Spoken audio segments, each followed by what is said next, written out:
When I saw my son's car parked, I decided to give him a surprise. I hid behind the back seat and stayed quiet, expecting him to come, but when I saw who sat next to him and what they were saying about me, I was speechless. Before we continue, I just want to say thank you for taking the time to hear my story. If you're comfortable, let me know where you're listening from and what time it is where you are. Now let me tell you my story. The lunch rush at the Ruby Spoon was a symphony, and I, Patty Fields, was its conductor. From my perch near the kitchen pass-through, I could see it all, feel it all. The rhythmic clang of pots from the kitchen, the gospel of sizzling collard greens and bacon fat, the low, joyful hum of conversation from the dining room. It was the music my life had been set to for 40 years. This restaurant wasn't just a business. It was a living, breathing thing, the heart of our corner of Philadelphia, and its heart was my own. The Ruby Spoon was my mother's legacy, a gift she had passed to me, and I had spent my life honoring it. The red and white checkered tablecloths were the same pattern she'd chosen. The sweet, buttery scent of the cornbread was her recipe, a secret I kept closer than my own social security number. The walls were a living history of our community, covered in framed photos of local jazz musicians, church choirs, and smiling families celebrating anniversaries and graduations. Every corner of this place held a story. "Patty, that oxtail has fallen off the bone today, girl." Mr. Henderson, a real estate developer and a regular for 30 years, called out from his usual corner booth, his deep voice booming with satisfaction. "Only the best for you, Henderson." I called back with a warm smile, making a mental note to send him home with an extra slice of sweet potato pie. It was this connection, this genuine love for the people I served, that was the secret ingredient in everything we made. My son Andre didn't understand that. He saw the restaurant not as a heart but as an engine, and in his mind it was an old, inefficient one. I watched him now, standing near the front door, his handsome face creased with a familiar impatience. He was dressed in a slim-fit suit that looked out of place amongst the comfortable, casual vibe of our diners. He was the business manager, a title he'd insisted on, and he was tapping impatiently at his tablet, his eyes scanning spreadsheets instead of the smiling faces of our customers. I loved my son with a fierceness that sometimes frightened me.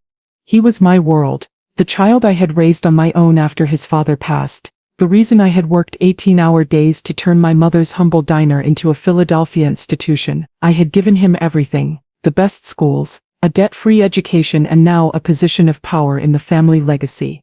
I was so proud of him, of the smart, ambitious man he had become, but lately a distance had grown between us, a quiet hairline fracture in the foundation of our relationship that I couldn't quite figure out how to repair. He saw my traditions as baggage, my stories as sentimental nonsense. He wanted to move forward, fast, and he saw me as the anchor holding him back. "Order up for table 7. My head chef, a formidable woman named Darlene who had been with me since the beginning, slid a heavy platter of fried chicken, mac and cheese and candied yams onto the pass. The smell alone was enough to make you weep.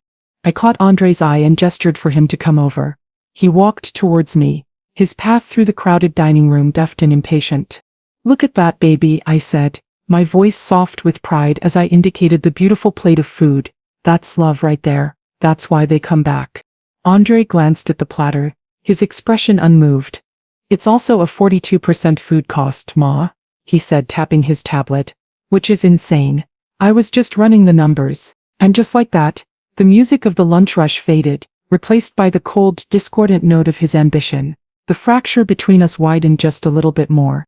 Later that afternoon, after the last of the lunch crowd had drifted out, leaving behind the pleasant, lingering scent of coffee and contentment, Andre cornered me in the small, cluttered office I kept at the back of the restaurant. The office was my one messy space, a chaotic testament to a life lived, with stacks of invoices, handwritten recipes and photos of a gap-toothed Andre taped to the walls. He hated this room. He said it was unprofessional. He didn't sit. He stood before my desk, his tablet held in his hand like a stone tablet of commandments. "Ma, we need to talk. For real this time." I leaned back in my creaky office chair, the familiar groan of the springs a comforting sound. "I'm always here to talk, Andre." "No," he said, his voice sharp with an edge of frustration I was hearing more and more often. "You're here to listen. You're not here to hear me. There's a difference." The accusation stung, but I kept my face calm. "Okay," I said, folding my hands on the desk. "I'm hearing you now. What's on your mind?"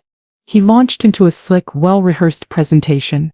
He swiped through charts and graphs on his tablet, the corporate jargon he'd learned in business school spilling from his lips. He talked about optimizing supply chains, maximizing profit margins, and leveraging our brand recognition for scalable growth. It was a language as foreign to me as ancient Greek. I've identified our key inefficiencies, he announced, as if he were a consultant brought in to save a failing corporation. First, the menu. It's bloated. We have 67 items. It's a logistical nightmare for the kitchen and it leads to incredible waste. It's a testament to your grandmother's culinary genius, I corrected him gently. People come here because they know they can get their grandmother's smothered pork chops or their auntie's bread pudding. People can learn to love a smaller, more focused menu. He shot back. We can do seasonal specials, keep it fresh, but the core menu needs to be cut by half. Second, our suppliers. He swiped to another screen, a spreadsheet of names and numbers. We're paying a premium for local and artisanal. I've found a national food service distributor that can give us everything we need. Produce meat, dairy for 30% less. 30% moss. Do you know what that would do for our bottom line? I felt a cold dread seep into my bones. This wasn't a business proposal. This was an attack on the very soul of the Ruby Spoon. I know what it would do, I said, my voice quiet but firm. It would make our food taste like every other generic soulless chain restaurant in this city. I know our suppliers. Andre. I know their families. I get my sweet potatoes from Mr. Abernathy's farm, the same place my mother did. I get my catfish from a man whose grandfather used to fish with your grandfather. These are not suppliers. They are our community. Their quality is what makes us special. That's sentimental nonsense, he said, his voice rising. This is a business, not a social club. We could be franchising, Ma. We could have a Ruby Spoon in every major city in this country. We could be making millions, real money, not just enough to keep this dusty old museum running. This dusty old museum put you through college, I said, the ice in my voice unmistakable now. It paid for that fancy suit you're wearing, and the condo you live in. It is the legacy of my mother, and it will be your legacy, and I will not, so long as I am breathing, allow you to poison it with cheap ingredients and a lust for scalable growth. He stared at me, his jaw clenched, his eyes full of a deep, bitter frustration. I saw in that moment that we were not just talking about business. We were talking about a fundamental difference in values, a generational chasm that felt a mile wide. He saw my principles as a prison. You just don't get it, he finally said, his voice dropping to a low, angry whisper. You're holding me back. You're holding all of this back. He turned and stalked out of the office, leaving me in the silence, the ghost of his words hanging in the air. You're holding me back. The phrase echoed in my heart. A painful, sharp-edged thing. I looked at the smiling photo of my little boy on the wall, and for the first time I felt a tremor of real fear. I wasn't just fighting for my restaurant. I was fighting for the soul of my son, and I was beginning to suspect I was losing. The argument with Andre left a sour taste in my mouth for days. A chill had settled between us, a formal, polite distance that was worse than any shouting match. He was doing his job, I was doing mine, and we moved around each other in the restaurant like two ghost ships passing in the night. The warmth was gone. My heart ached with it. I hated this feeling, this chasm between us. I kept replaying the conversation in my head, wondering if I had been too harsh, if my refusal to see his side had pushed him further away. He was an adult, a smart man with his own ideas. Maybe I was too stuck in my ways. But then I would remember the cold, dismissive look in his eyes as he talked about our suppliers, our community, and I knew I couldn't have said anything different. To compromise on the soul of the Ruby Spoon would be to betray everything my mother had built, everything I had sustained. Still, I longed for a way to bridge the gap, to reconnect with the son I knew was still there, beneath the layers of business school jargon and impatient ambition. I wanted to find a way back to him, to remind him of the bond we shared that had nothing to do with balance sheets or profit margins. The opportunity came from an unexpected place. It was a Tuesday evening and I was at home, winding down after a long day, scrolling idly on my tablet. An ad popped up on the side of a news article, a small targeted piece of marketing from a classic car parts website. I usually ignored them, but this one caught my eye. The ad was for a rare numbers-matching carburetor for a 1968 Ford Mustang GT. I sat bolt upright. Andre's car. It was his one true passion, the one place he seemed to find any real joy. He had bought the '68 Mustang 5 years ago, a beautiful but dilapidated wreck, and had been painstakingly restoring it in the garage of his apartment complex ever since. It was a slow, expensive process, a labor of love. His father had loved old cars, and I think in a way Andre's work on the Mustang was his way of keeping that connection alive. For the past 6 months he had been complaining about one thing, the carburetor. He was a purist. He didn't want a modern replica, he wanted an original, a genuine numbers-matching part from the correct year. He had been scouring online forums and specialty shops, but the part was incredibly rare, almost impossible to find. And here it was, staring at me from a pop-up ad. A warm, hopeful feeling spread through my chest. This was it. This was the bridge. It had nothing to do with the restaurant. Nothing to do with business. It was about his passion. It was a way for me to show him that I listened, that I cared about the things that made him happy, that I was more than just the old-fashioned boss holding him back. I clicked on the ad. The price was steep, far more than I would ever dream of spending on a piece of greasy metal. But the thought of the look on his face when he saw it, the genuine, unforced smile of pure joy that was priceless. I didn't hesitate. I typed in my credit card information and pressed confirm purchase. I paid for expedited overnight shipping. It would arrive tomorrow. A warm, giddy excitement filled me. This was a perfect plan. I wouldn't just give it to him, I would surprise him. I imagined myself just showing up at his apartment, the rare, coveted part in my hands. I pictured his frustration and anger melting away, replaced by the simple, uncomplicated delight of a boy who had just been given the one gift he truly wanted. This small, expensive piece of automotive history felt like a key, a way to unlock the door to his heart that had felt so firmly close to me lately.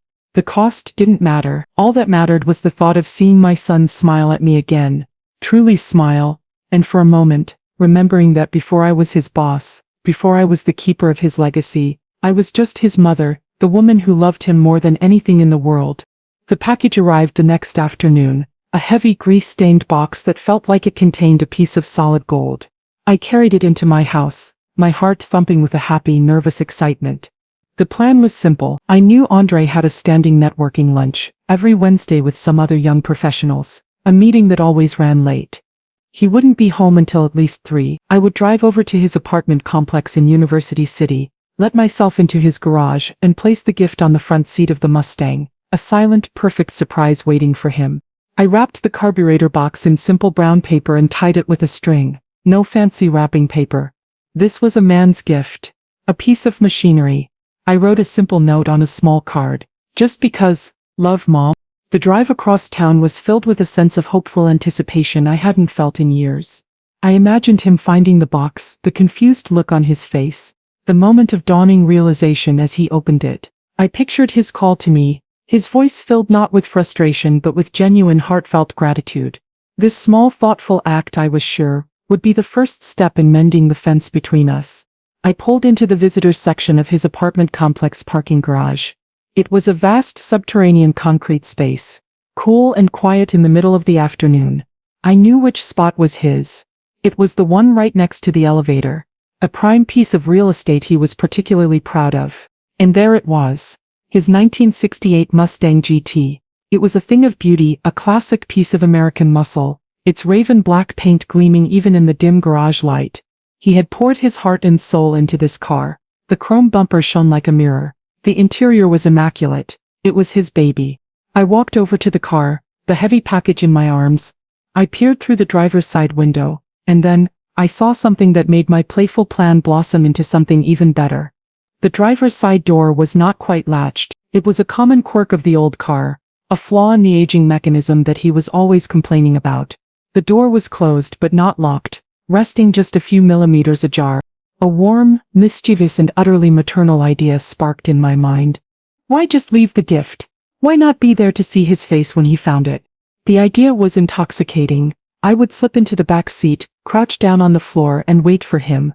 He would get in the car, see the package on the passenger seat, open it, and just as the shock and joy were registering, I would pop up and say, "Surprise!" It was a silly, almost childish plan. It was the kind of thing a young, fun mother would do. And in that moment, that's who I wanted to be. Not the stern traditional business owner, not the anchor holding him back, just his mom pulling a goofy, loving prank. I glanced around the garage. It was deserted. The security camera was a small dark dome on the ceiling. 100 feet away, its gaze impersonal and sweeping. No one would see me. A giddy, almost giddy smile spread across my face. I felt a thrill of playful conspiracy. Carefully, quietly, I pulled the driver's side door open just enough to squeeze through. I placed the gift on the passenger seat. Then, with a surprising agility, I slipped into the back and crouched down on the floor, tucking myself into the small space behind the driver's seat. It was a tight fit. The car smelled of old leather, gasoline, and the faint familiar scent of Andre's cologne. It was the scent of my son. I pulled my legs in, my heart thumping with a mixture of excitement and the slight absurdity of a 58-year-old woman hiding on the floor of her son's car. I settled in for the wait, a happy, expectant smile on my face, ready to deliver the best surprise of his life. Crouched in the cramped space behind the driver's seat, I felt a strange sense of timelessness. The world was reduced to the confines of this classic car, a capsule of leather and steel that held the essence of my son. The air was thick with the scent of him, a mixture of his expensive cologne and the faint metallic tang of motor oil on his hands. It was a smell I associated with his happiest moments, the rare times when the ambitious business manager fell away and the passionate hobbyist emerged. My knees began to ache on the hard floor, but I barely noticed. I was lost in a sea of happy anticipation, my mind painting the scene of his arrival over and over. I pictured the weary sigh he would let out as he slid into the driver's seat after a long, frustrating lunch. I saw his eyes landing on the plainly wrapped package on the passenger seat, a flicker of curiosity replacing his exhaustion. I could almost feel the weight of the box in his hands, the sound of the brown paper tearing. And then, the moment of discovery, the sharp intake of his breath, the disbelief in his eyes, as he recognized the impossible-to-find part. His head would be spinning. Who could have found this? Who could have known? That's when I would make my move. I'd pop my head up over the seat, a huge grin on my face. Surprise, I'd say, and his shock would dissolve into a booming surprised laugh, the real genuine laugh I hadn't heard in months. He would pull me into a hug, right there in the car, and the cold distance that had grown between us would melt away, thawed by this one simple loving gesture. A wave of maternal love, so fierce and pure it was almost painful, washed over me. This was the right thing to do. This was more than just a gift. It was a message that said, I see you, I see the man you are, not just the businessman you're trying to become. I love your passions, I love you. The minutes ticked by. The silence of the parking garage was broken only by the occasional hum of the ventilation system and the distant rumble of a car on an upper level. From my low vantage point, all I could see was the back of the driver's seat and the dusty floor mats. It was a small, dark, and surprisingly peaceful world. I thought about his father, my late husband. He would have loved this. He had been a man of grand, playful gestures, of elaborate surprises. He would have appreciated the theatricality, the sheer loving silliness of my plan. I could almost hear his deep, rumbling laugh echoing in the quiet car. That's my Patty, he would have said. Always knows how to get her point across. My point. What was my point? It wasn't just about giving a gift. It was about reclaiming my role as his mother, a role that had felt increasingly secondary to my role as his boss and his bank. It was about reminding him and perhaps myself that our relationship was built on a foundation of love, not just business. A car door slammed somewhere in the distance, startling me. My heart gave a little leap. Was it him? I held my breath, listening for the sound of his familiar, confident stride on the concrete. But the footsteps faded in the opposite direction. Not yet. I shifted my weight, my legs beginning to cramp. I was not as young as I used to be, and hiding on the floor of a 1960s sports car was a young woman's game, but the discomfort was a small price to pay for the moment that was coming. I closed my eyes, picturing his face one more time, savoring the anticipated joy like a fine wine. The waiting, I thought with a happy secret smile, was all part of the fun. I had no idea that the wait was not a prelude to joy, but the final peaceful moments before my world was shattered into a million unrecognizable pieces. The sound of approaching footsteps was unmistakable this time. A confident, brisk stride on the concrete, the sound echoing slightly in the cavernous garage. It was him, Andre. My heart gave a happy, excited thump. I scrunched down lower, pulling my head below the level of the seat. A giddy, conspiratorial smile plastered on my face. This was it. The car door on the driver's side squeaked open. A familiar complaining sound. The car dipped slightly as Andre slid into the seat, bringing with him the faint, fresh scent of the autumn air. He let out a heavy, weary sigh, the sound of a man burdened by the weight of his own ambitions. It was the exact sound I had imagined, and my smile widened. Perfect. He tossed his keys and phone into the center console, the clatter loud in the quiet car. He leaned his head back against the headrest, his eyes closed, and for a moment he just sat there breathing. I was about to pop up to deliver my grand surprise, but before I could move, the passenger door opened. My body froze. I hadn't expected this. Was he with a client? A friend? My playful surprise was about to become an awkward public display. I instinctively pressed myself deeper into the shadows of the footwell, my mind racing. I would just have to wait until the other person left. A man slid into the passenger seat. The car dipped again. The door closed with a solid, definitive thud, enclosing us all in an intimate, private space. "Did you handle it?" a voice asked. The voice was smooth, familiar, and utterly unwelcome. It was a voice I could pick out of 1,000, a voice that always sounded like it was selling something you didn't need. It was my brother, Roland. My confusion instantly sharpened into a wary annoyance. What was Roland doing with Andre? My younger brother was the black sheep of our family, a charismatic but fundamentally untrustworthy man with a long and storied history of failed business ventures and unpaid debts. I loved him because he was my blood, but I did not trust him. I had made it a strict rule to keep him as far away from the finances of the Ruby Spoon as possible. "I handled it," Andre replied, his voice heavy with a weariness that sounded different now. It wasn't just the fatigue of a long day, it was something else, something heavier. "She said no, just like you said she would." "Of course she did," Roland said, his voice a low conspiratorial murmur. "Our Patty is a creature of habit, sentimental. She's sitting on a gold mine, but she's too busy polishing the family photos to see it." "Did you push the franchising angle?" "I tried," Andre sighed. "She went on and on about community and legacy. Said I was trying to poison her soul. It was infuriating. She treats me like I'm still a child." My heart, which had been thumping with happy anticipation just moments before, was now a cold, still stone in my chest. They were talking about me, about our argument. Andre had gone straight from my office to his uncle, my brother, to complain about me. The betrayal was a sharp, unexpected sting. "She doesn't see you as a child, Andre," Roland said, his voice taking on a soothing, almost hypnotic quality. "She sees you as a threat. You're smart, you're ambitious, you see the future. She doesn't, and that scares her. She's not protecting a legacy, she's protecting her own ego, her own little kingdom." I crouched in the dark, my body rigid, my breath caught in my throat. Every word Roland spoke was a carefully crafted poison, designed to seep into the cracks of my son's frustration and turn him against me. And Andre was drinking it in. "I know," Andre said, his voice thick with a resentment that was shocking in its intensity. "She's holding me back, Roland.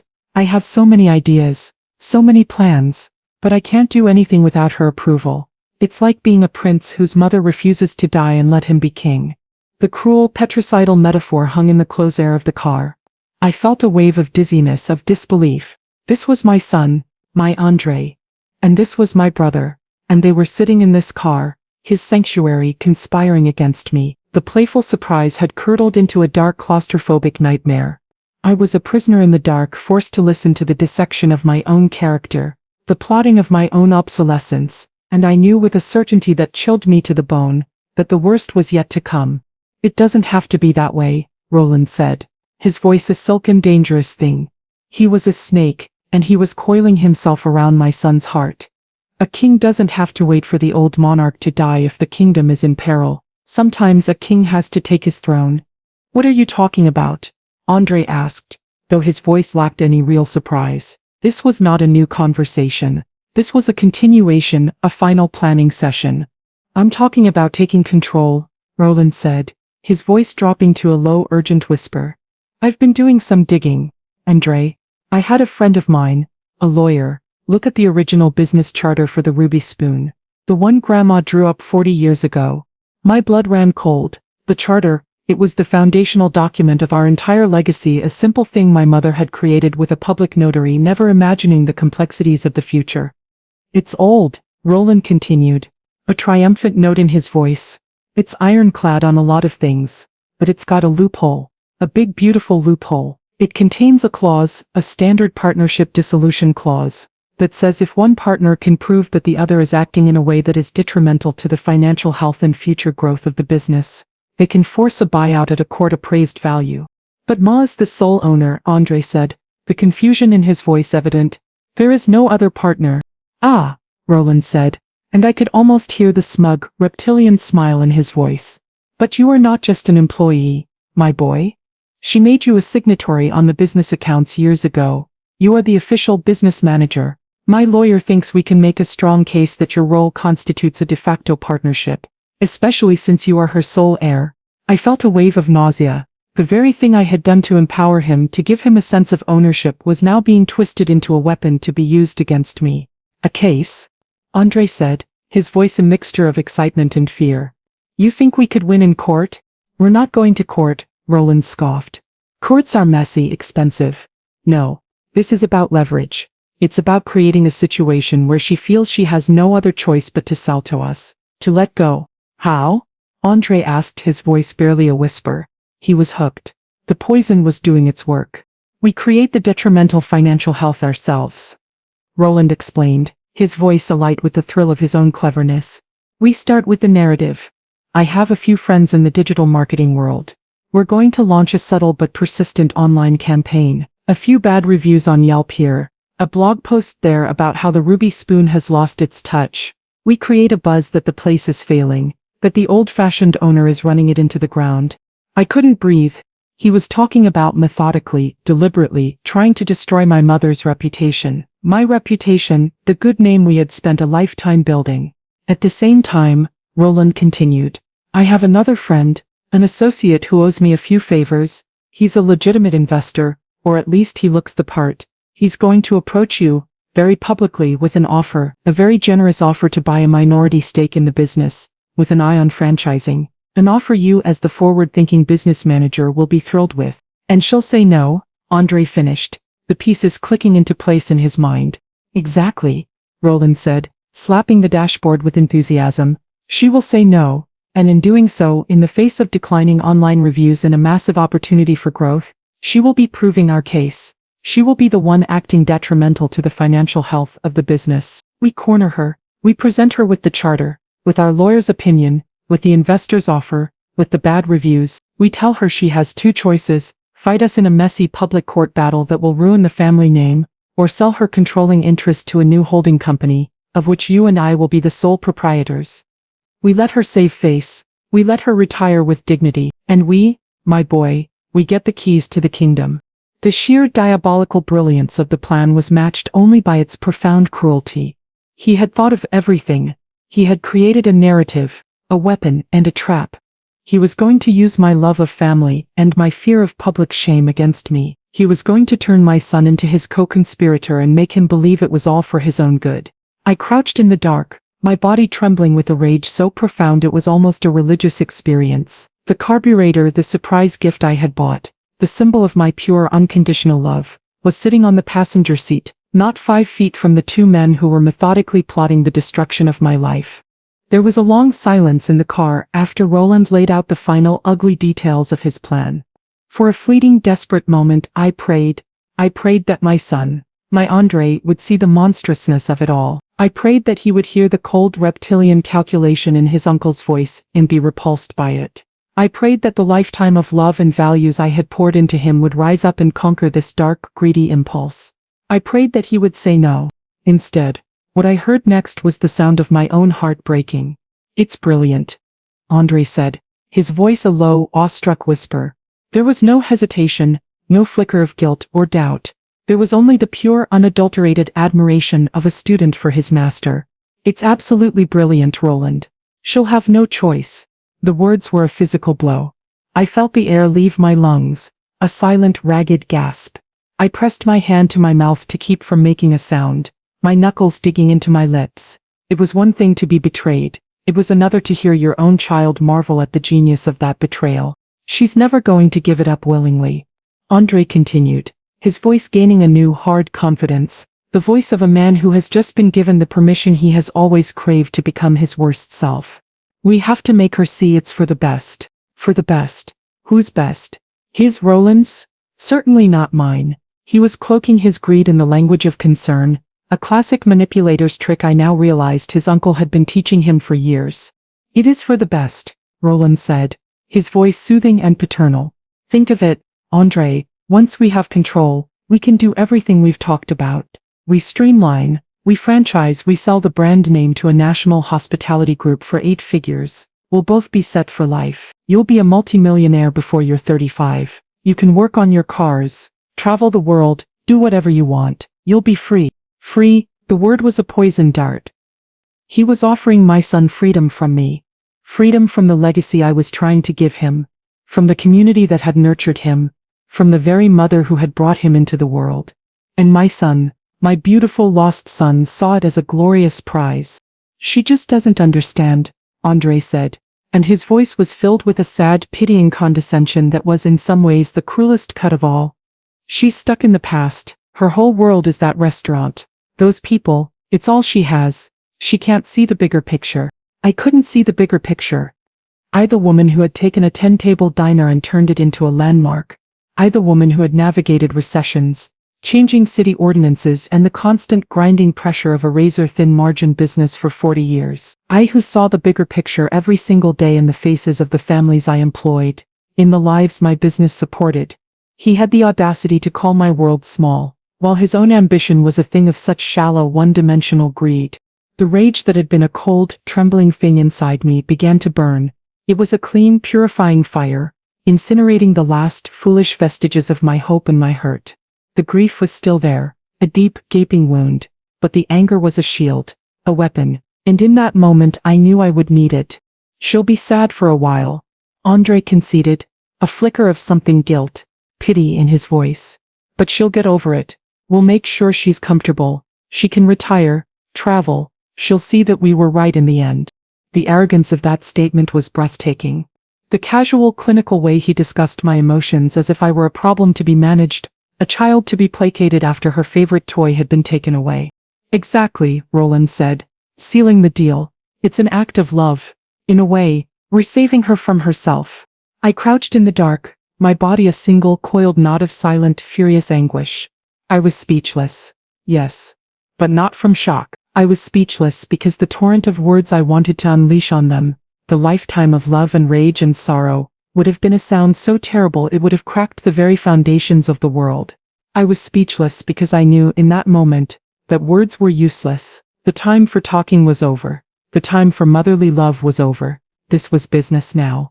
My son and my brother had just declared war on me, and they had no idea, not a single clue that they were bringing a knife to a cannon fight. The emotional devastation was absolute, but the strategist in me, the part that had run a successful business for 40 years, was taking meticulous mental notes. I was no longer a mother listening in horror. I was a general gathering intelligence from behind enemy lines. Every word they spoke was a piece of ammunition I would later use against them. So the timeline, Andre said, his voice all business now, the brief flicker of guilt completely extinguished. He was fully committed, the loyal soldier in his uncle's treasonous army. How quickly can we make this happen? Patience, my boy, Roland said, though his own voice was humming with a greedy, impatient energy. This has to be done with precision. The online campaign starts next week. Just a few drips at first. A 1-star Yelp review from a disappointed tourist. A post on a local foodie forum about a slip in quality. We have to build the narrative slowly. Make it look organic. And the investor?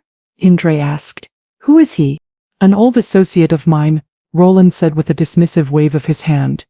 Donnie Scarpello. He looks the part, talks the talk. He'll be very convincing. He'll make the approach to you in 2 weeks. He'll be professional, complimentary of the brand's potential, and he will make a very generous, very public offer. Donnie Scarpello? I filed the name away. A crucial piece of the puzzle. We need to be seen arguing about it. Roland continued, outlining the theater of their deception. You, the forward-thinking visionary, will champion the offer. You'll talk about the future, about growth. I'll leak the news of the offer to a friendly business reporter. The story will be young scion clashes with traditionalist mother over future of Philly landmark. We control the narrative from the beginning. And what about the books? Andre asked, a flicker of genuine business sense showing through. Mumpa keeps the finances locked down tight. If things look good on paper, it'll be hard to argue the business is in trouble. Ah, Roland said, and I could hear the smirk in his voice. That's where you come in. My boy. As the business manager, you need to start finding inefficiencies. An invoice gets lost, and a key supplier puts you on credit hold for a week. A payroll calculation is mismanaged, causing a delay that makes the staff unhappy. Small things, little cracks in the foundation that you can point to. You're not sabotaging the business, you're just overwhelmed. A sign that the current management is no longer up to the task. The cold, methodical cruelty of it was breathtaking. He was telling my son to deliberately harm the business his own grandmother had built. To hurt the employees who were like our family, all to create a false premise for his hostile takeover. I don't know, Roland, Andre said, a hint of hesitation finally entering his voice. That feels dirty. Darlene has been with us for 30 years. I can't mess with her payroll. You're not messing with her payroll, Roland said, his voice turning sharp, impatient. You're creating leverage. This is how the real world works, Andre. You think people build empires by being nice? No, they build them by being smart, by being ruthless. Do you want to be the guy who runs a quaint little soul food joint for the rest of your life, or do you want to be the man who sold a national brand for $50 million? It's your choice. The silence in the car was thick with Andre's moral struggle. It was a battle between the values I had tried to instill in him and the seductive, poisonous promises of his uncle. And it was a battle I was losing. Okay, Andre finally said, his voice a low, defeated sigh. Okay, I'll handle it. That's my boy, Roland said, his voice turning warm and triumphant again. He had won. So, the plan is set. The online campaign starts Monday. Donnie makes his offer in 2 weeks. You create some internal friction. We give it another week for the pressure to build. And then we call the family meeting. We present her with our case. We break her heart. She signs the papers. And we all get very, very rich. Simple. Simple. The destruction of my life, my legacy, my heart was simple to them. A series of clean, logical steps on the path to wealth. They had finalized their strategy. They had planned their attack. Now, they were ready to celebrate. Come on, Roland said, his hand clapping Andre on the shoulder. Let's go to O'Malley's. First round is on me. A toast to the future CEOs of the Ruby Spoon Empire. Yeah, Andre said, his voice lacking any real enthusiasm now. The weight of his betrayal seemed to be finally settling on him. Yeah, okay. I heard the car doors open, the sounds of the garage rushing in. My own heart was a cold, hard knot of ice. I had all the intelligence I needed. I had their strategy, their timeline, their key players. They thought they were planning a corporate coup. They had no idea that what I was about to plan was a war. I listened as their footsteps receded, the sound echoing in the vast, empty garage until it was swallowed by the silence. They were gone.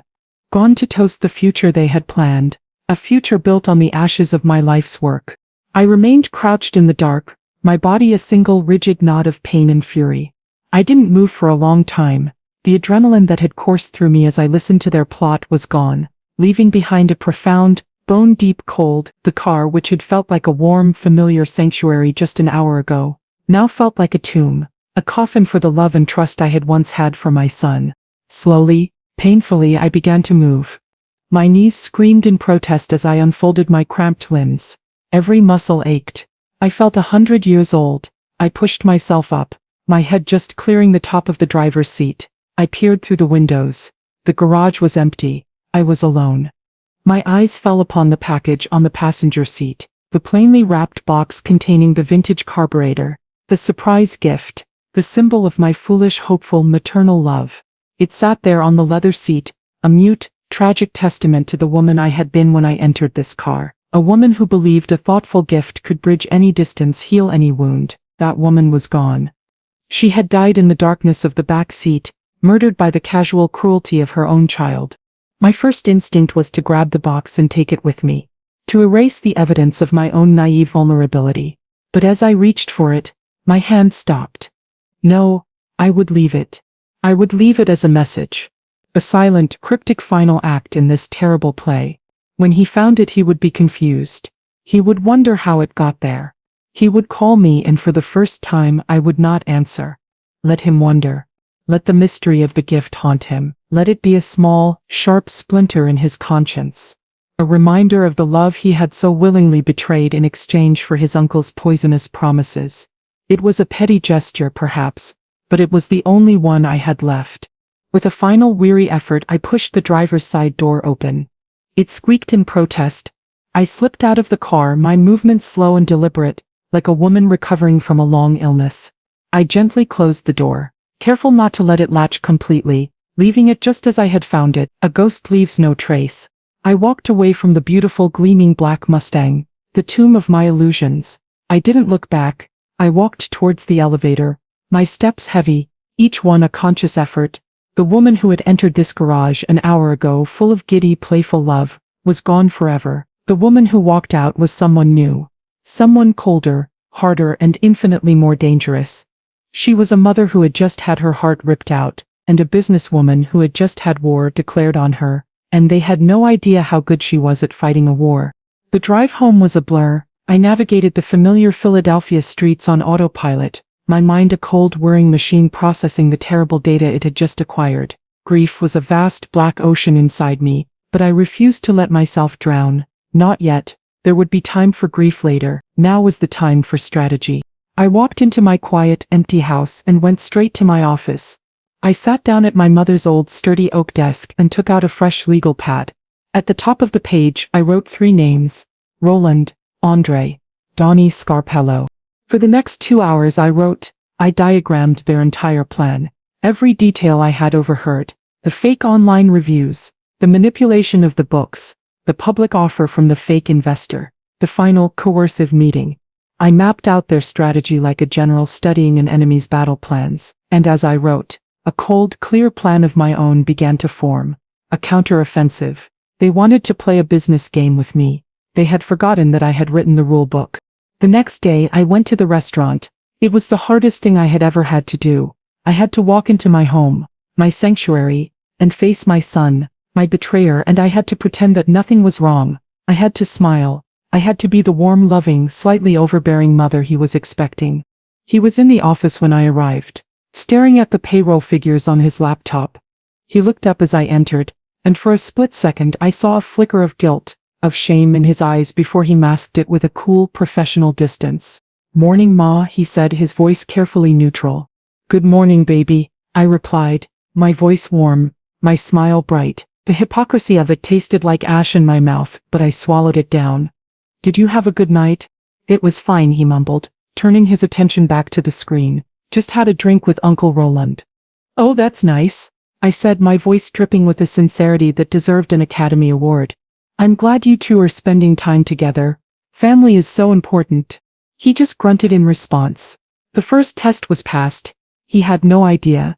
I spent the rest of the day in a state of hyper-awareness, a performer on the most difficult stage of her life. I moved through the restaurant, greeting customers, managing the kitchen, my outward demeanor the same as it had been every day for 40 years. But inside I was a different person. I was watching everything, listening to everything. I saw Andre talking to Darlene, our head chef, his tone just a little too sharp, questioning an invoice for produce with a feigned exaggerated concern. I saw him on the phone with one of our suppliers creating a confusion over a delivery date that I knew was not a mistake. He was planting his seeds. He was creating the cracks in the foundation, just as Roland had instructed, and it was all I could do not to walk over there and slap the deceitful look right off his handsome face. That afternoon he approached me, a look of performative concern on his face. "Ma, I just saw a new review on Yelp," he said, holding out his phone. "It's not good. Someone from Ohio. They said the chicken was dry and the service was slow." I looked at the review. It was written in the generic, passionless language of a professional hit job. The opening salvo. Roland was on schedule. I sighed, a perfect weary sound.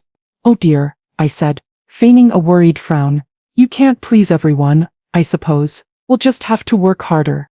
"Maybe we should issue a public apology," Andre suggested, pushing the narrative. "Show people we're taking it seriously." "Don't be silly, honey," I said, patting his arm, the touch a spark of revulsion I had to master. "You don't fan a flame, you let it burn out. It's just one review. I'm sure it's nothing." I walked away, leaving him standing there, a look of frustration on his face. He thought my response was naive, the reaction of an old-fashioned owner who didn't understand the power of social media. He had no idea that my calm was not ignorance. It was a strategy. Let them think they were winning. Let them get comfortable in their deception. The higher they climbed on their ladder of lies, the further they would have to fall, and I would be the one to kick it out from under them. For the next week, I lived a double life. Outwardly I was the same Patty Fields everyone knew, warm, a little scattered, more concerned with the quality of my grits than the numbers on a spreadsheet. Inwardly, I was a cold, calculating strategist, gathering my forces, preparing my battlefield. I watched as Andre, with a clumsy, almost pathetic subtlety, continued to sow his small seeds of chaos, a misplaced order, a miscalculated shift schedule. I watched as 2 more negative reviews appeared online, both echoing the same vague complaints of a decline in quality. The campaign was underway. They were moving their pieces into position. It was time for me to move mine. My first move was not to call a lawyer. A lawyer was a scalpel, and for the cancer that was my brother I needed something more akin to a battle axe. I needed to fight this not on legal grounds, but on the grounds of power and loyalty, the currency of the real world. I made a call to a man I hadn't spoken to in nearly 5 years. Mr. Gerald Henderson.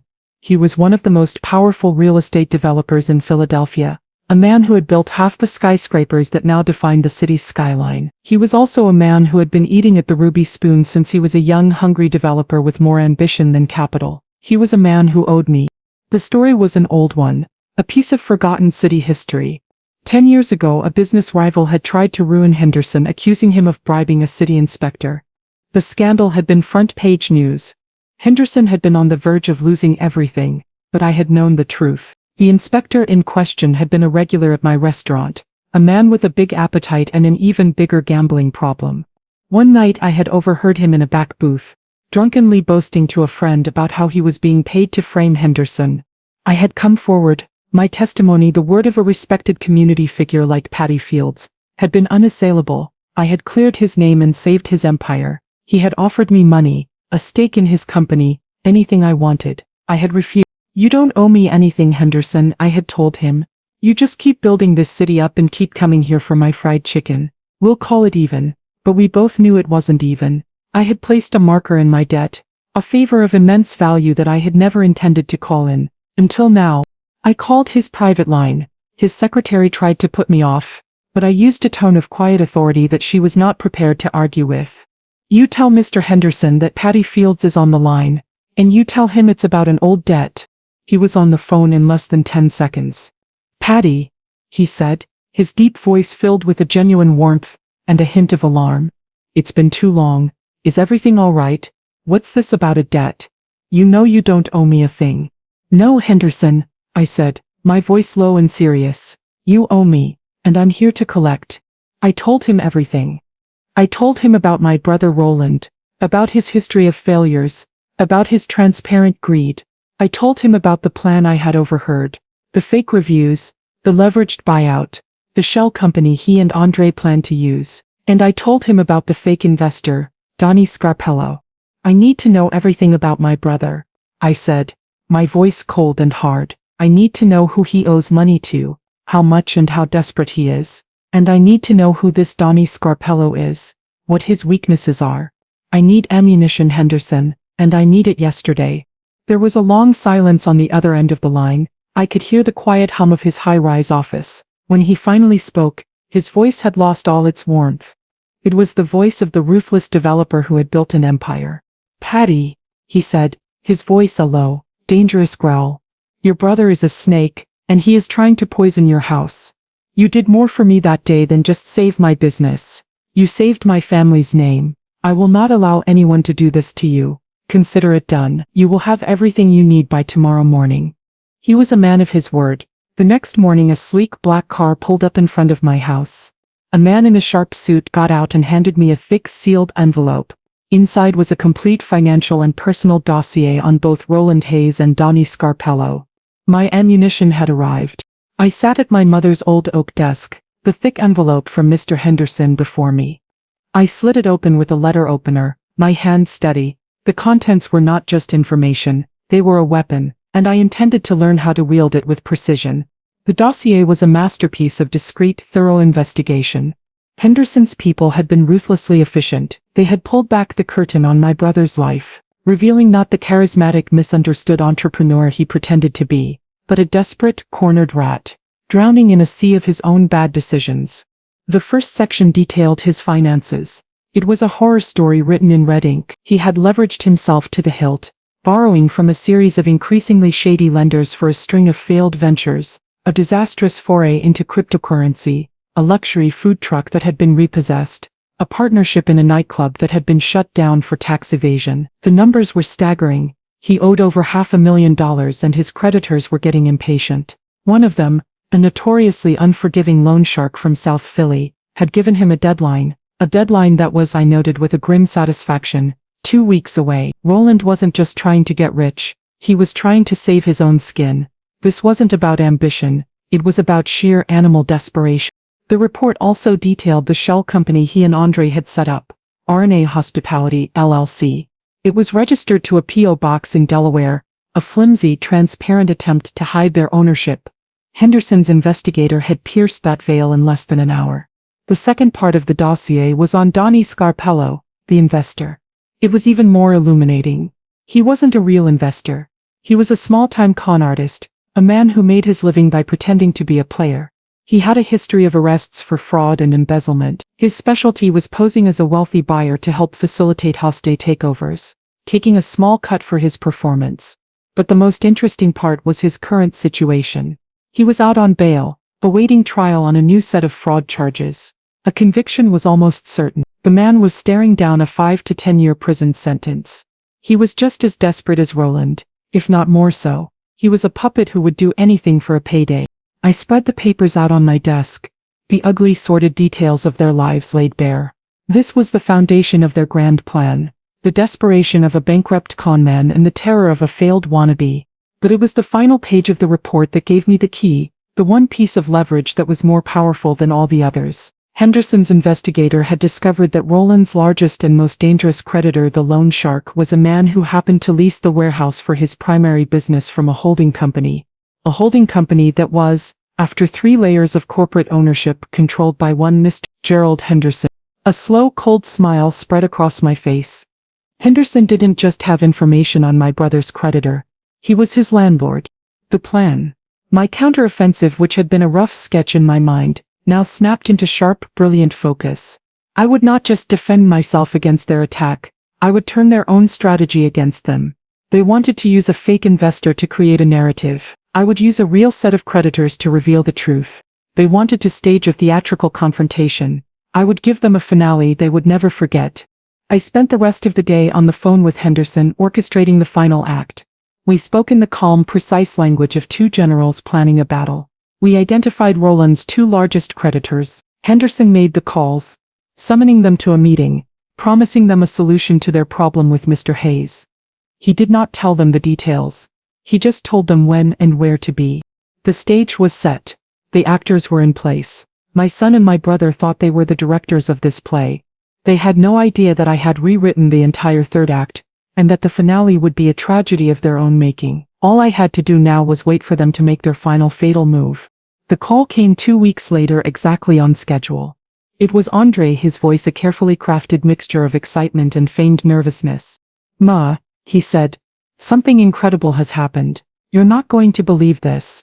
An investor, a really big-time guy, he approached me. He's interested in the Ruby Spoon. He wants to buy a minority stake, help us franchise. The offer it's huge." I played my part to perfection. I was skeptical, hesitant, the cautious matriarch he expected me to be. An investor? Andre, I don't know. We've always been a family business. We don't need outside money. Ma, you have to at least listen to him, he urged, his voice filled with a convincing, passionate plea. This could be the future, for all of us. He's coming to the restaurant tomorrow afternoon. Please, just hear him out, for me. "And Uncle Roland thinks this is a good idea?" I asked. A subtle, probing question. "He's thrilled," Andre said, falling deeper into the trap. "He thinks it's the opportunity of a lifetime. He wants to be there too, to help me make the case. A family meeting, all of us together, talking about the future." A family meeting, the very words they had used in the car. It was all happening exactly as they had planned. "All right, Andre, I said with a heavy, reluctant sigh. If it's that important to you and your uncle, we can all meet. After we close tomorrow, we'll sit at my table and you can make your case. Thank you, Ma, he said, the relief in his voice so thick it was almost palpable. You won't regret this. Oh, I'm sure I won't, I said, my voice quiet. I hung up the phone, a cold, grim satisfaction settling over me. The final pieces were moving into place. I spent the rest of the day preparing my restaurant, not for a business meeting but for a reckoning. I instructed Darlene and the staff that they could all leave an hour early. I wanted the restaurant to be empty, silent, a private stage for the drama to unfold. I chose my favorite table, the large round one in the corner, the one where my family had celebrated every birthday, every graduation, every milestone of our lives. It was a sacred space, a witness to a lifetime of love and laughter. Tomorrow it would be a judgment seat. I didn't set it for a meal. I had one of the busboys polish the dark wood until it gleamed. In the center I placed a single small vase with a sprig of baby's breath, a flower that symbolizes everlasting love, but also, I thought with a grim irony, innocence. Then I made my final calls. First to Mr. Henderson. They've called the meeting, I said. Tomorrow at 5. My guests are already on their way, he replied, his voice a low, satisfied rumble. They are very eager to discuss Mr. Hayes's outstanding accounts. My second call was to my head chef, Darlene. She was more than an employee, she was my oldest friend, my sister in arms. She knew something was wrong. She could feel the tension in the air, but she hadn't pried. Darlene, I said, I need you to stay tomorrow. After everyone else has gone home, I need you to wait in the kitchen, and no matter what you hear, no matter what happens, you do not come out until I call for you. Do you understand? There was a pause. Patty, what's going on? She asked, her voice tight with concern. The future of the Ruby Spoon is being decided tomorrow, I said. And I need a witness I can trust. I'll be there, she said, her voice firm. No more questions asked. That was Darlene, loyal to the bone. As I locked up the restaurant that night, the familiar, comforting space felt different. It was charged, electric with anticipation. The ghosts of the past and the unresolved conflicts of the present were all converging on this one small, hallowed ground. My son and my brother thought they were coming here tomorrow to secure their future. They had no idea they were walking into a carefully prepared trap, one designed to strip them of their lies and force them to confront the ugly, unvarnished truth of who they really were. The table was set, the final supper was about to begin. The restaurant was silent when they arrived. The familiar joyful chaos of the dinner service had been replaced by an expectant, almost reverent hush. The lights were dimmed, except for a single warm pool of light illuminating the large round table in the corner. My table, I was already seated, my back to the wall, a queen holding court in her empty throne room. Andre and Roland entered first, their faces a mixture of nervous excitement and rehearsed determination. They were dressed for what they believed was the most important business meeting of their lives. Roland gave me a slick, confident smile. Andre, to his credit, had the grace to look slightly ashamed, his eyes not quite meeting mine. Ma, Andre said, his voice a little too loud in the quiet room. Thanks for doing this. Sit down, boys, I said, my voice calm, my hands folded on the polished table. They took their seats opposite me. A moment later their investor arrived. He was exactly as the dossier had described him, handsome, impeccably dressed, with a practiced, easy charm that was as phony as a $3 bill. Patty Fields, he said, extending a hand. It's an honor. Donnie Scarpello, I'm a huge admirer of what you've built here. I did not take his hand. Mr. Scarpello, I said, my voice cool, please have a seat. He was momentarily thrown by my coldness, but he recovered quickly, taking the last empty chair. The three of them were now aligned on one side of the table, a united front against me. The performance began. Roland and Andre made their pitch. They talked about the decline in a competitive market, citing the fake online reviews. They spoke of the operational inefficiencies Andre had so helpfully created. They painted a picture of a beloved institution on the brink of failure, a legacy being run into the ground by a matriarch who was too sentimental, too stuck in her ways. Then, Donnie Scarpello made his offer. He spoke of franchising, of national expansion, of a multi-million-dollar valuation. He slid a thick leather-bound proposal across the table, which included the buyout papers already filled out, that would transfer my controlling interest to their shell company.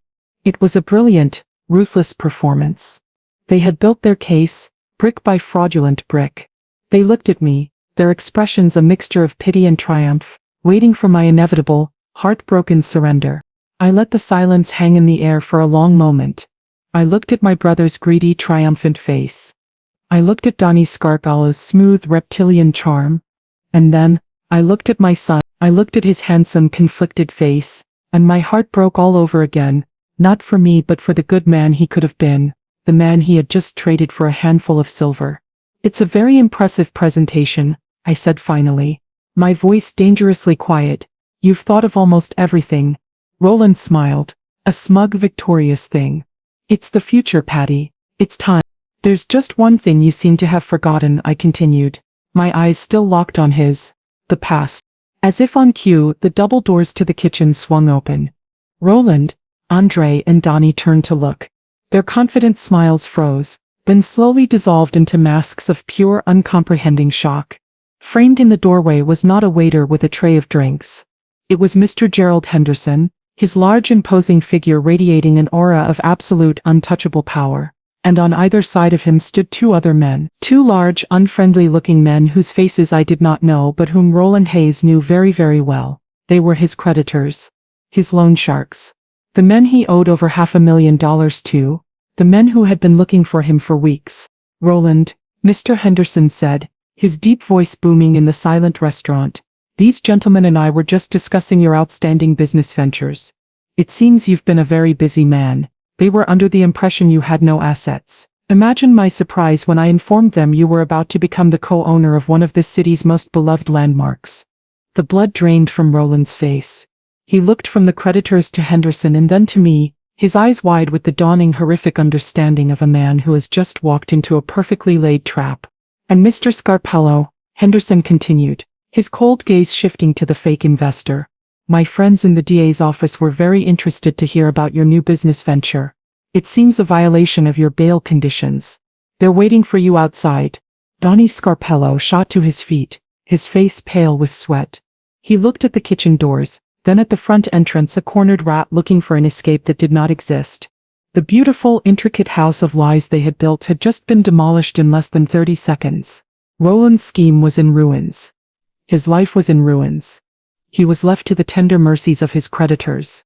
Donnie Scarpello was on his way back to jail, and Andre was left sitting at the table, utterly alone, in the wreckage of his own betrayal. The aftermath was swift and brutal. Donnie Scarpello, his face a mask of panicked sweat, was escorted out by one of Henderson's men to the waiting arms of the law.